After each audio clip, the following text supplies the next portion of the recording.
Hello mga kabatang Kenya. Ito na naman tayo sa Shinsaibashi Suji ng Osaka.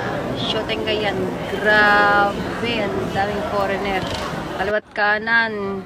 Diyos ko po, Panginoon. At nagutom na nga mga hinday ng maluhat. May kami yung famous na takoyaki. Yung Kukuru Takoyaki. Meron siya sa diyan kami nagpunta sa shopping street or Shotengai. Yung isa kasing branch andoon sa isang street pa. Diyos ko, napakadaming pila, ang daming foreigner. Siguro mga 30 minutes, 40 minutes kayong pipila. Tapos pagka nakabili kayo, nakatayo lang kayo, hindi kayo makarelax na makakain. At yan ang apat na flavor ng Kukuru. Yan ang in-order namin ng anak ko para matikman namin. Ayan Kukuru Takoyaki. Sa po yan Shinsaibashi Suji ng Shotengai.